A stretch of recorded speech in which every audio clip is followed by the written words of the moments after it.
Welcome to another episode on Yinka's Meals. My name is Yinka and I'm here once again with Bisola. Bisola is no stranger to the podcast. If you've been following us for like a year now. Yeah, they're about. So there's no need for introductions. So today we're going to be doing an episode on exchange. But before we go into that, I want to talk briefly about Valentine. Okay, why are we talking about Valentine? No. See, my hair is representing.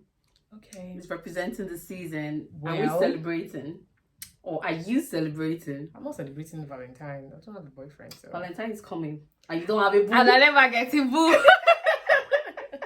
So nobody go do me. Okay. Not even a boo for two. Okay. So that's just on a lighter note. So we're talking about the exchange program, and I'll be asking Bisola some questions for people who will be coming to Sweden this year and would probably be interested in it. So before we go into like a journey about it, I'm just going to ask her. So for people who will probably be coming this year and will be interested in the exchange program, when do you think they can start getting the right information once they get to Sweden? I mean, at least for example, myself, when I came, before I came to Sweden was when my supervisor, no, not my supervisor, my lecturer talked about exchange program. A lecturer in uni? Yeah, at Gothenburg University. Okay. It was Ernst that talked about it, that we have the opportunity to go on exchange for 1 semester for those that are interested. And I was like, oh, okay, that's interesting. And I started looking up about exchange GU. I started following them on Instagram. They had like a meet and greet one time, coffee, blah blah blah. Okay. Like a coffee get together meeting. I attended that. Spoke with some other exchange students to ask about just to see what the exchange program is like. And then they told me a few information about it, but they didn't really give me that much information. I had to do my own research, read about it, and they're like at University of Gothenburg, they have different exchange programs. They have like the university-wide agreement. Okay, what does that mean? So the university-wide agreement is the universities that University of Gothenburg has an agreement with. Okay. And then there's the faculty agreement as well. Okay. So for example, I'm going to talk about my department. I don't know about other departments, but for Faculty of Education and Special Education, we have our agreement is kind of limited with universities only within Europe. Oh. So we do not have in Canada, United States, Australia, and other countries, for example, or other continents, for example. But they mostly have within Europe, I think Germany and other places. So how come you were able to travel to the States? Okay, so for me, I took advantage of the university-wide agreement. Okay. So for the university-wide agreement, it's the schools that University of Gothenburg has bilateral exchange agreement with. Okay. So that was what I did. So how was it like getting information? When did you know to start? Apart from when your lecturer mentioned it in class, when did you know to? Because some people, like some people who were interested, but they didn't have the right information. Yeah, they didn't know who to talk to, and I'm sure right now it's also late for people who might want to go, right? Right? Yeah, it's late. So that's what I'm saying. So this information is for people that will be coming to Sweden this year. We're coming from August, October, and you're thinking about, I would like to go for an exchange program, then this video is meant for you. So what would you say? Like, if you want to go for exchange program, what are the things that you need to start doing when immediately you get into Sweden? Okay, so once you get into Sweden, you can also, for example, the first thing to do is maybe follow Exchange on Instagram. Then after following them on Instagram, follow their content. They're like ambassadors that have gone on the exchange program, and they talk about the program. Okay. At University of Gothenburg and people that are going outside of University of Gothenburg. So I was following them on Instagram, checking the updates and all that. Then afterwards, I went on the student portal website. They have a place for exchange program or study abroad program. Okay. So they have more information there, and then usually they have like an information session that you can book a time with an admin. I think an admin officer or something that has to do with exchange or something. I can't remember, but I did something like that. And it was like a Zoom meeting for like maybe 30 minutes or thereabout, and we just talked about how to go about the whole exchange. I was able to ask questions and they were able to guide me. But regardless, there isn't really that much guide. I don't know about other department for Faculty of Education, Gothenburg University. There isn't that much information of people that have gone on exchange.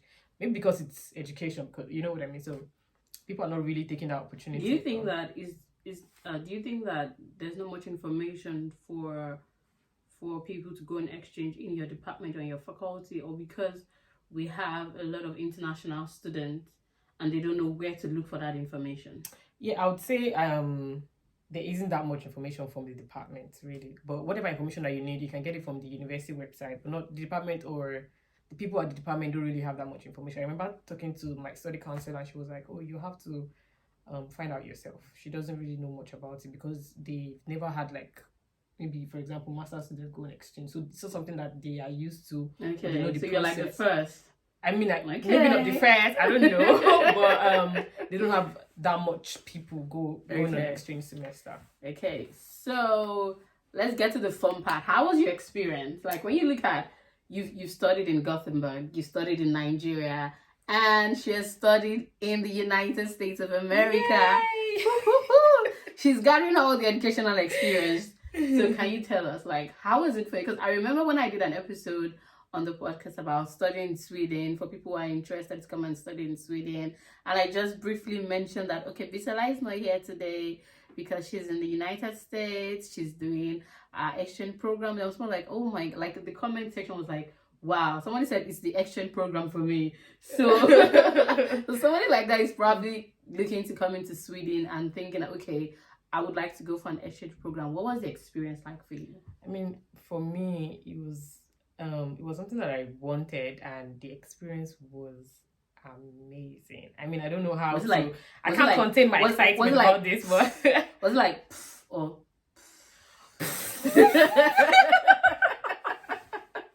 okay. So tell me.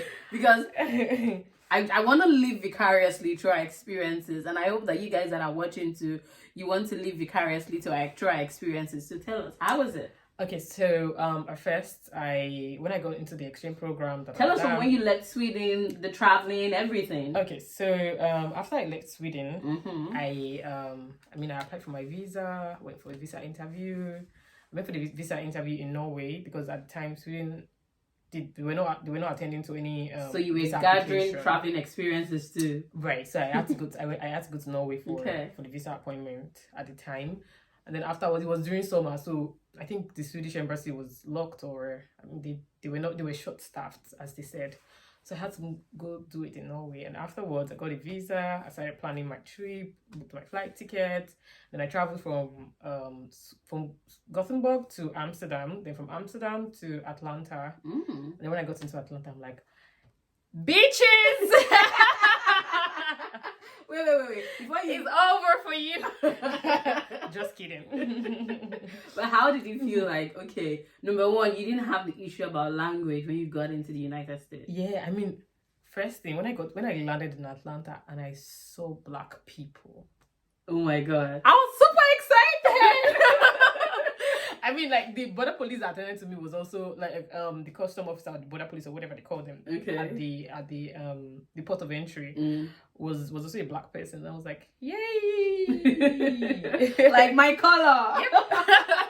I mean, I love the representation as well. I saw a lot of Black people. I think Atlanta is one place like there are a lot of Black people in the South. Okay. But when I saw them, I'm like, hey, my people. And then everything kind of went smoothly for a bit. And then, I mean, it didn't really take me time to find out where my boarding gate, because I had to catch the next flight to North Carolina, Wilmington.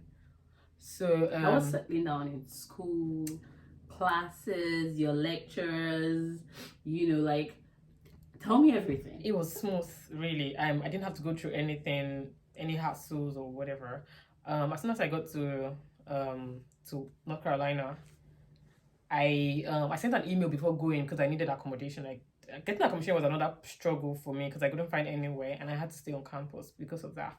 And I reached out to the I think the residents, the RE, they call them RE, I think resident assistants or whatever they call them. Okay. So I reached out to them, telling them that I'm going to be arriving midnight, because I arrived in Wilmington midnight. So from the airport, I took Uber to school. As soon as I got to the school, everywhere was like closed because it was like the beginning of the semester and people were not really on campus yet. So I went into the office because it gave me the address, building something, blah, blah, blah, building 6, office, blah, blah. So I went straight there, spoke to the campus police or campus guard that was on shift that night. Okay. So he called the RA for me, and then as soon as the RA came, they took me to my room. They just gave me the card and blah blah blah. They took me to my room because I was already assigned a room even before I got there. So they took me to my room, got in, didn't have bed sheets, didn't have nothing. Slept on the bed. It was kind of cold, and then the next morning, started to reach out to some of the people that I know already in the United States, and we went to Walmart, bought a few things, and every Friday after the orientation program, people started coming to campus. Every Friday we have there's like a bus that takes us. So it feels like to the more you like talk about your experience, for me it feels like you were able to settle more easily, quickly, because you were like, apart from the school, I provided like a community of people in place, for you to like assimilate well into the culture. What about classes? Did you find it difficult? Like your classmates, were they easy to talk to? Your lecturers, how was it? I mean, for my classes, it was... because I'm asking this because sometimes when you're thinking about going for exchange, like particularly if you are doing your master's, so you feel like, oh, I'm traveling to somewhere like Sweden for the very first time, and then you have the thinking, okay, I need to get used to my classmates, I need to talk to them. You don't know how friendly they will be, the lecturer. So when you think about the exchange, you might feel like, I don't want to go through all that stress again. Right. I'm just trying to, get to know my classmates here and then moving to another place again, doing it all over again. So was it easy to do all of that again? I mean, for me, I wasn't even bothered about moving, like settling in, because I know the kind of person that I am. It wasn't really that difficult for me to. Yeah, but for people that are listening, yeah, of course, considering it, but I feel like, would you say go for it? Yes, I mean, I wouldn't have it any other way. So, go for it if you feel like it's not even as bad as the old settling in is not even as bad as you make it sound. It was kind of really smooth. I mean, they speak English, so it's easy to talk to people. And Americans are kind of like really chatty too, so they're not really like Swedish people. I mean, I don't. Is that no offense? Yeah, no offense to Swedish people. I'm sorry. But Americans are like more chatty. They were like, oh, where are you from? Blah blah blah. I mean, when they saw me first, I remember working with one of my Swedish friends, and then they saw us first. They were like, what is that accent? I'm like, Nigerian, and then it was like Swedish accent. So we're like, oh, nice. But yeah, in Sweden, nobody has ever asked me that. What is that accent? Because nobody cares. But in the United States, it was kind of like really easy to get along with things. And for my classes, unluckily for me, most of my classes were online. Okay. Or the ones that were not online were even like asynchronous. So I had only just one in-person class. Okay. The other one was supposed to be in person, but the professor said she was not available, so we had to do it on Zoom for the most part of the class, or throughout the class. But the one class that was in person was super amazing. The classmates, they came up with on the first day I told them I was an exchange student from Sweden, blah blah blah. That was kind of interesting and quite unique as well, because I'm an international student in Sweden and then an exchange student in the United States. So it didn't really take time for me to mingle. People were coming to me like, oh, can I have your number? Even on the first day of class. Really? Yeah. And they were like, if you need to go grocery shopping and you don't have, because I told them I don't have a car or whatever, and they were like, you can always call me. I'll be happy to help, blah, blah, blah. So I got 2 numbers on the first day in class. They took my number. That's so cute. Really cute and really nice. Yeah. Shout out to Lana and shout out to Rachel if you're listening to this video, if you're watching this video. Okay. So both of them collected my number, and then we started chatting for a bit. And then I think after that class, the next class, we decided that because the class was on Mondays, from 6:30 p.m. to 9:15 p.m. So it was a night class. Okay. So, when you're going to school at night, you're hungry, you're tired. So we always have potluck. Okay. So everybody brings food. Nice. So we share food together. So it's like, you don't even need to cook on Monday. So once you're like, I'm hungry, just go to class. You full by the time you get back. So we always like have something to eat. People bring bread, they bake things. They're like, oh, I just played around with baking these cookies. I hope you guys like it. And you this, and you'll be like, did you bake this? It's so nice. So we have sometimes cake, and we have like a mixologist in my class that brings drinks. Okay. Mixes drinks. Okay. Really nice. So I mean, study and wine. Yep. Like at that time of the day, your brain is like probably fried, like all day. You're tired, so to assimilate. So my professor was like, bringing this food is such a good idea, because by this time you're tired, and then when you get home, you want to cook dinner or make dinner. So we bring food and then we don't have to cook dinner when we get home. So that's kind of really nice. Yeah, I feel like you haven't mentioned it yet, but you've told me privately, and I feel like one of the things for me that stood out in your exchange experience is the open door policy. Yeah, can you talk more a bit about that? Okay, so when I was in my exchange program, I had the opportunity to be a GA, graduate assistant, at Department of Instructional Technology, Secondary Education, or whatever the name of the department is. But anyway, at Watson College of Education, let me just put the faculty there. Yeah. Because department is a big, like 3 departments combined in one. Okay. So we have like because I remember when I got there, I locked my doors. We were like, okay, this is your office as a GA. You're gonna be sitting here, blah blah blah. And then I was like, oh, thank you. And I locked my door behind me. And then the lady, her name is Bria. Shout out to Bria.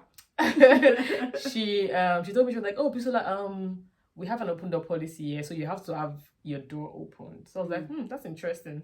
So she said, can you see that when you move around, you see my door is always open. Most of the professors here, they have their doors opened as well. So as a student, you can always walk in. If you have questions, you don't need to book an appointment. I mean, you don't have to, but if they're available, you can go. But if they're not available, they're going to have their doors locked. So that way you know they're not in the office, or they are busy. But if you see their door open, you can always walk in to have a chat like, hey, blah, blah, blah. I'm having difficulty with this course. And then they're always willing to help and assist. So there's that open door policy, which is not really in Sweden, because their offices are always like, there's even like a password to even go into where the admin or the professor's offices are. So you can't even just access the building. It's like on the top floor. That's Gothenburg University Faculty of Education. And then there's like a general central lock. You can only use the password, or you call somebody in to open the door for you. You can't just walk in to see any lecturer or any professors in Gothenburg University. So when you compare your experience in the United States, in Sweden, and in Nigeria, what do you think? What are your similarities and their differences? Okay, for similarities, I would say Sweden and the United States have like the same method of teaching. It's more student-centered, where you're both co-creators, you collaborate and all that. But in Nigeria, it's more teacher-centered, where the teacher is like the sole knowledge holder, not the student. So the teacher feeds the students with the knowledge. But in Sweden and in the United States, everybody is somewhat knowledgeable. So you bring your idea, I bring mine, and then we put it all together. So most of the time, the teacher just more or less like supervises our thoughts. Like, okay, I think this is what is this what you're saying? Maybe you're trying not to. Maybe your thoughts are not really well articulated. So they just assist you with that. But so that's like something that stood out. I mean, that's similar to what they have here in Sweden, for example, and the United States. And that's the difference that they have in Nigeria. But when it comes to for example, the student union in Nigeria is like really strong. There's like, they go on strike, they try to do price management, where if you want to buy say for example water on campus, it's like the same prices all across. So sometimes Nigerian university and the student union government do that. They're kind of really strong. But in Sweden, I wouldn't say they are very strong, because I don't think so. But in the US, they're like sort of very subtle too. But they're not really like looking into like price control or whatever. So they have like different issues and so maybe when it comes to like inclusion, diversity, and also maybe if you are going through like stress during the semester, they have like a lot of programs on campus that you can just jump on. I mean, I went for a paint and sip program. I went for like this symphony, blah blah blah. You know this there's this music like, and stuff. There's even this music. You know those yeah.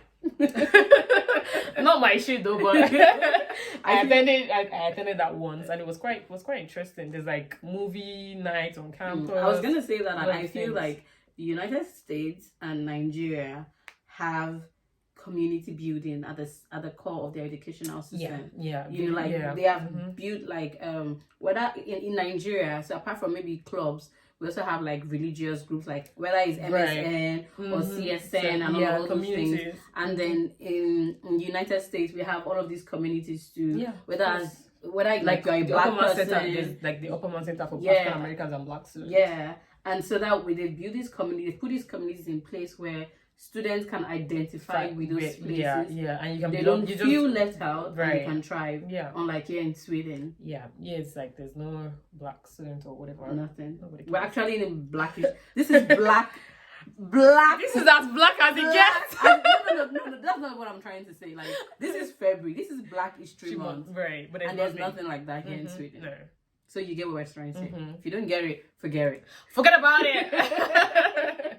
Okay, so we've come to the end of this episode. But before we round up, I just want to say, what was one key thing that when you think about your exchange, you are glad that you did it? Because I know that there were a lot of struggles, there were a lot of challenges.